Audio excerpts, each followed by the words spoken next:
Hello there. Happy Sunday. My favourite day of the week.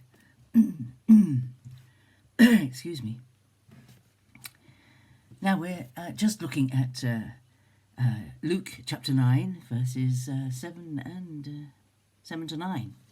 Now Herod the Tetrarch heard of all that was done, and he was perplexed, because it was said by some that John had been raised from the dead, by some that Elijah had appeared, and by others that one of the old prophets had risen.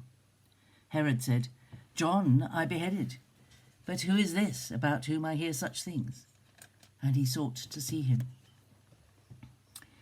Now this comes in the chapter where later, only 10 verses later, in verse 18, that Jesus asks his disciples, who do people say I am? What are people saying about me? And here we see Herod. Now this is not the same Herod that was around when Jesus was born. He died.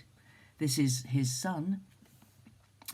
Herod the Tetrarch, ruler of the area, had beheaded John the Baptist, and we don't get the detail of that here in this gospel. But he had heard all these rumours. He'd heard. He was a ruler with his ear to the ground. He knew what was going on in his territory, and he knew what was happening. He had a finger on the pulse, and he heard all these things that were being reported to him that Jesus was doing. He heard all about it. And people were saying, well, this must be John, who you beheaded, raised from the dead. What a bizarre thing. How terrifying.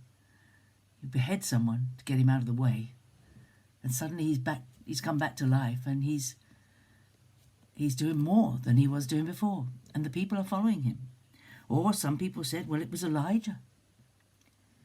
Elijah, that great prophet Elijah, or one of the other great prophets risen from the dead. And Herod was very perplexed, and he sought to see him. And we have no record that Herod ever saw Jesus. But we do know that some of the people from his household saw Jesus. He may well have sneaked out, I don't know, dressed incognito, I don't know. We have no record that he saw Jesus. But these were the rumours that had reached the head of state of the area. And these rumours, and Jesus knew these rumours were going around, because he said to his disciples in verse 18, who do the people say that I am? And then he followed that up after they'd said more or less the same as the king had said, as King Herod had said, or Herod the Tetrarch. Shouldn't call him King Herod. We should call him Tetrarch Herod. But he was a little mini king anyway. He was saying exactly the same thing. Rumours were flying around about him. But the most important question is, who do you say that I am? That's what he asked his disciples. We have to make up our own mind about who Jesus is. And it's a very difficult question, because you read the accounts of Jesus, you read the things that he did. If you accept that they are a historical record of the activities of a particular person in history, and there's much more evidence of Jesus historically than there is of even Julius Caesar ever coming to Britain. That's very interesting, isn't it? There's not so much. And yet we never doubt that Julius Caesar lived, and that he did all the things that he's supposed to have done, and that he came to Britain. But if you believe the things about Jesus, you're faced with a dilemma, because you can't divorce the wonderful things he did, the miracles he performed, from the teaching that he gave. And his teaching unequivocally claimed that he was God, and that he was the same as God, and that believing in him would transform lives. And if he wasn't God, but believed himself to be God, he was mad. You can't have it both ways. Some people want to have it both ways. They want to accept that Jesus was a nice man, a kind man, a good man who went around helping people and who taught some wonderful principles of life, and completely discount all the things that he said and did, claiming to be God. It just doesn't make sense. But if you accept that everything he said about himself is true, then you have to respond.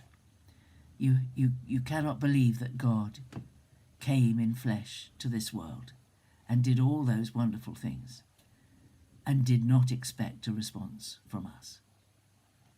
There's no doubt that a response is required, and that response changes our lives forever. Who was he? Who was he? Was he as great? Was he as great as Elijah or Elisha or Isaiah? And if he was, and his teachings were true, who was he? Was he the Son of God? Is he the Son of God? Did he rise from the dead? If you come with a yes to any of those questions, and there have been great scholarly works written showing how it is impossible for Jesus not to have been raised from the dead, you have to respond. If you don't, you're burying your head in your sand and pretending something, the most momentous life that ever lived on this earth, never lived. You're pretending that you can live without him. You can't. Who do men say that I am? Who do you think Jesus is? Has your response to Jesus been the response to a nice man, to a kind man, to a person who did good all his life, a person who taught good things? Or is it to one who came in flesh and is God? Because if he is more and was more than a man, then his demands on our life are more than just to respect a historical figure. My thought for the day: who do you say Jesus is? Have a great day. I'll see you tomorrow. Bye-bye.